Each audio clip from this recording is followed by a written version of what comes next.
कहानी की शुरुआत में हम देखते हैं कि दो अमेरिकी सैनिक माइक और टॉमी एक सुनसान रेगिस्तान में छिपकर बैठे हैं। वे एक खतरनाक आतंकवादी का इंतजार कर रहे हैं जिसकी तलाश अमेरिका सेना कई महीनों से कर रही है। कुछ देर बाद उनके सामने दूर एक जगह लोगों की भीड़ इकट्ठा होने लगती है। असल में वहां एक शादी की तैयारी चल रही होती है। माइक अपने गन से निशाना साधता है, लेकिन जैसे ही वो आतंकवादी को गोली मारने वाला होता है, अचानक एक दूल्हा उसके सामने आ जाता है। माइक तुरंत अपना निशाना हटा लेता है ताकि किसी बेगुनाह की जान न जाए। तभी उसकी गन की दूरबीन से सूरज की रोशनी रिफ्लेक्ट हो जाती है, जिससे आतंकवादी का एक आदमी देख लेता है। उसे अंदाजा हो जाता है कि कहीं पास में कोई स्नाइपर छिपा हुआ है और वह तुरंत उसी दिशा में फायरिंग शुरू कर देता है। माइक और टॉमी भी जवाबी फायरिंग करते हैं, लेकिन दुश्मनों की संख्या बहुत ज्यादा होती है। हालात बिगड़ते देख दोनों एक चट्टान के पीछे छिप जाते हैं, मगर उन्हें पता है कि वे यहाँ ज्यादा देर तक सुरक्षित नहीं रह पाएंगे। तभी अचानक एक रेगिस्तानी तूफान उठता है जो उनके लिए किसी वरदान से कम नहीं होता। इस तूफान के कारण दुश्मन पीछे हट जाते हैं, लेकिन माइक और टॉमी खुद भी उसी तूफान में फंस जाते हैं। दोनों रेडियो के जरिए मदद मांगते हैं, लेकिन उन्हें बताया जाता है कि नजदीकी गांव तक उन्हें खुद ही पहुंचना होगा, तभी सेना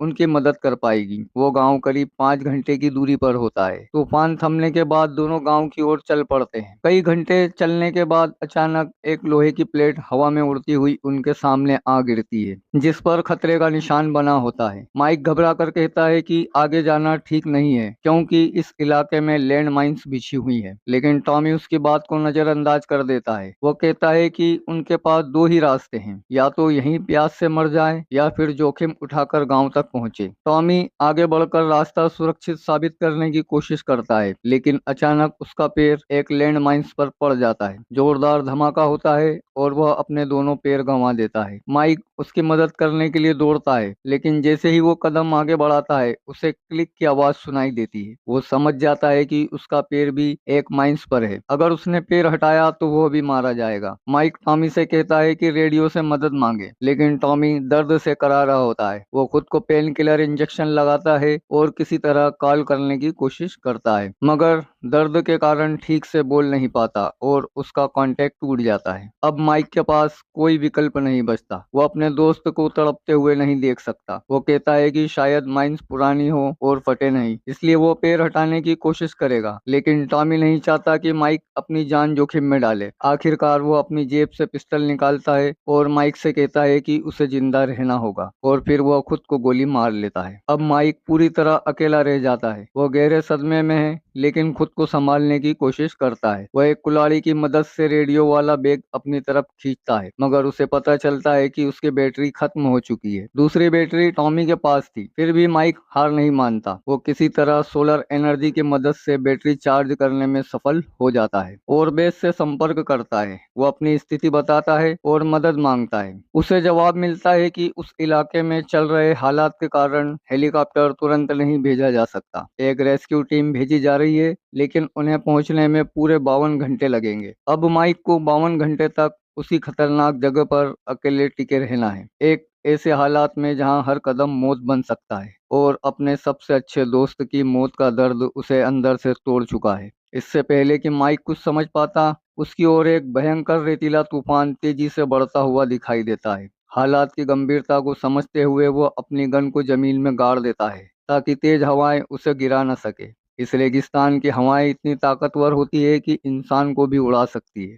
तूफान उसके पास पहुंचता है। माइक अपने चेहरे को कपड़े से ढक लेता है और आंखें कसकर बंद कर लेता है, जिससे वो किसी तरह खुद को सुरक्षित रख पाता है। तूफान गुजरने के बाद जब वो आंखें खोलता है तो देखता है कि उसके दोस्त टॉमी की लाश हवा में उड़कर उसके पास आ गिरी है। भारी मन से माइक उसकी जेब से रेडियो की बैटरी निकाल लेता है, लेकिन दुर्भाग्य से रेडियो वाला बैग कहीं दूर उड़ चुका होता है। बिना बैग के वह बैटरी किसी काम की नहीं रह जाती और उसे अभी 52 घंटे तक वहीं खड़े रहना है। धीरे धीरे उसका हौसला टूटने लगता है। वो अपनी गन निकालकर आसमान में कई गोलियां चलाता है और चिल्ला चिल्लाकर मदद मांगता है, लेकिन चारों ओर सिर्फ सन्नाटा पसरा होता है। निराश होकर वो अपनी जान लेने का फैसला करता है। जैसे ही वो गन अपने सिर पर तानता है, तभी उसे सामने एक आदमी दिखाई देता है। वो वहाँ का एक स्थानीय व्यक्ति होता है। वो आदमी उससे कहता है, तुम्हें अपना अगला कदम बढ़ाना चाहिए। माइक घबराकर जवाब देता है, अगर मैंने कदम बढ़ाया तो मैं भी अपने दोस्त की तरह मर जाऊंगा। वो आदमी सीधे नहीं बल्कि जिगजैग तरीके से चलते हुए माइक के पास आता है, मानो उसे पता हो कि जमीन में बारूदी सुरंगें बिछी हुई है। माइक उसे अपनी पानी की बोतल देता है, फिर वो उससे अपना रेडियो बैग लाने के लिए कहता है। आदमी मुस्कुराते हुए कहता है, यहाँ कोई संगीत नहीं बजेगा, तुम नाच नहीं सकते, तुम्हें आगे बढ़ना होगा। इतना कहकर वो चला जाता है। कुछ देर बाद माइक एक छोटी लड़की को अपनी ओर आते हुए देखता है। वो भी उसी तरह जिग-जैग चलकर उसके पास पहुंचती है। वो उसे पानी देती है और अपने गले में लटकी थैली से एक खिलौना निकालती है। माइक के पास भी वैसा ही एक खिलौना पहले से होता है, जो उसे इसी रेगिस्तान में मिला था। वो अपना खिलौना उस लड़की को दे देता है। माइक उससे रेडियो बैग मांगता है, लेकिन वो लड़की भी मना कर देती है। वो उसी आदमी की बेटी होती है। रात होने लगती है। माइक अपना मोबाइल निकालकर अपनी पत्नी की रिकॉर्डिंग सुनता है। मैं तुम्हारा इंतजार कर रही हूँ, मिशन पूरा करके जल्दी वापस आना। ये सुनकर माइक इमोशनल हो जाता है।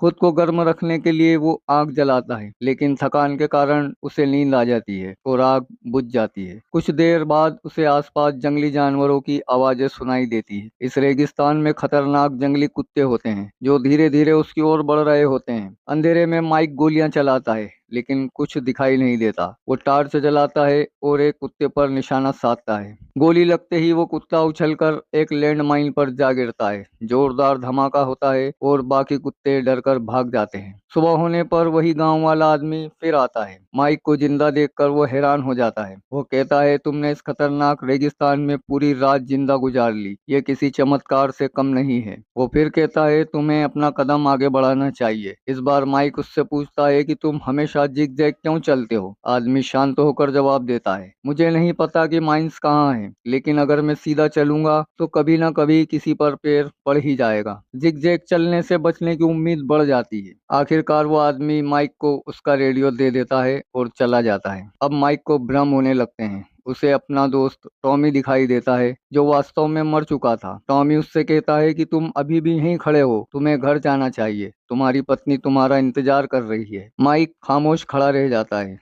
जिंदगी और मौत के बीच एक कदम की दूरी पर। माइक को अचानक अपनी सारी गलतियां याद आने लगती है। कैसे उसने अपने पत्नी के साथ अच्छा व्यवहार नहीं किया, कैसे वो उस समय मिशन पर चला आया जब उसे उसकी सबसे ज्यादा जरूरत थी। रात फिर से घिर आती है और वही खतरनाक कुत्ते जो पिछली रात उसे मारने आए थे, एक बार फिर उस पर हमला कर देते हैं। माइक अपनी आखिरी ताकत जुटाकर पूरी रात उनसे लड़ता है। वो कई कुत्तों को मार गिराता है, लेकिन अब वो पूरी तरह टूट चुका होता है। सुबह होती है। माइक अपनी घड़ी देखता है, मदद आने में अभी भी 7 घंटे बाकी है। यानी वो 45 घंटे से एक ही जगह पर खड़ा है, बिना एक भी कदम आगे बढ़े। तभी उसके रेडियो पर उसके सीनियर का कॉल आता है। वे बताते हैं कि रेस्क्यू टीम 10 घंटे लेट हो जाएगी। अब माइक को और 17 घंटे इंतजार करना होगा। सीनियर पूछते हैं, क्या तुम कर पाओगे? माइक टूटे हुए दिल से जवाब देता है, नहीं, मैं नहीं कर सकता। तभी सीनियर कहते हैं, कोई तुमसे बात करना चाहता है। दूसरी तरफ उसकी पत्नी की आवाज आती है। माइक रोते हुए माफी मांगता है, मुझे यहाँ नहीं आना चाहिए था, मुझे तुम्हारे साथ होना चाहिए था। मैंने खुद ही अपनी जिंदगी की सबसे खूबसूरत चीज खराब कर दी। थकान और मानसिक तनाव के कारण माइक को अपनी पत्नी सामने सोफे पर बैठी हुई दिखाई देती है, लेकिन वो सिर्फ उसका भ्रम होता है। वो उसकी तरफ हाथ बढ़ाता है, लेकिन इतना थक चुका होता है कि आगे गिरने लगता है। उसी समय गांव का वही आदमी दौड़कर उसे संभाल लेता है। वो आदमी उसे अपनी कहानी सुनाता है। एक बार मेरा पैर भी माइन पर आ गया था। धमाके में मेरा पैर उड़ गया। जब मुझे अस्पताल ले जाया जा रहा था, एक गाना चल रहा था, तुम्हें आगे बढ़ते रहना होगा। लेकिन मैं सिर्फ अपने खोए हुए पैर के बारे में सोच रहा था। फिर मैंने हॉस्पिटल में उस गाने को सच में सुना और आगे बढ़ना सीख लिया।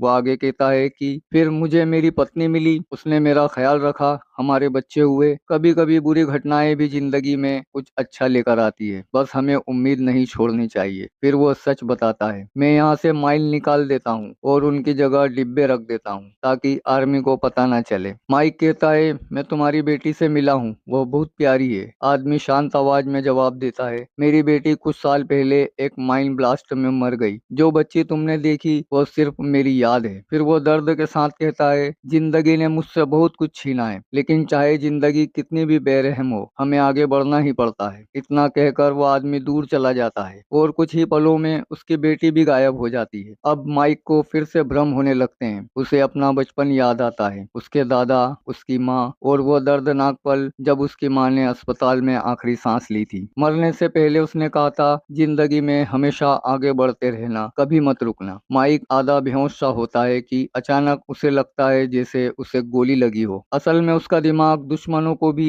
अपने भ्रम में देखने लगता है। वो कल्पना में उनसे लड़ता है, एक एक करके उन्हें मारता है, लेकिन जैसे ही उसकी गोलियां खत्म होती है, सच्चाई सामने आ जाती है। यह सब सिर्फ उसका भ्रम था। फिर वो देखता है उसके दादा उसके सामने खड़े हैं और उसे गले लगा लेते हैं। उसे एहसास होता है जिनसे वो जिंदगी भर नफरत करता रहा, वे असल में उससे प्यार करते थे, बस वो समझ नहीं पाया। इसी बीच आर्मी की गाड़ियां उसके करीब पहुंच चुकी होती है, लेकिन तेज हवा और रेत के कारण उसे ढूंढना मुश्किल है। माइक के पास एक ही तरीका है, पास पड़ी फ्लेयर गन, लेकिन उसे उठाने के लिए उसे अपना पैर माइन से हटाना होगा। वह हिम्मत करता है और धीरे से कदम आगे बढ़ाता है, लेकिन ना कोई क्लिक, ना कोई धमाका। माइक हैरान रह जाता है। वो नीचे देखता है, रेत हटाता है और पाता है कि वहाँ असली माइन नहीं बल्कि एक डिब्बा रखा है, ठीक वैसे ही जैसे उस आदमी ने बताया था। वह डिब्बा खोलता है, अंदर एक सोल्जर का छोटा सा खिलौना होता है। 62 घंटे तक एक ही जगह खड़े रहने के बाद माइक आखिरकार जमीन पर गिर जाता है। यह हादसा उसकी पूरी जिंदगी बदल देता है। वह अपने देश लौटता है। एयरपोर्ट पर उसकी पत्नी उसे लेने आती है।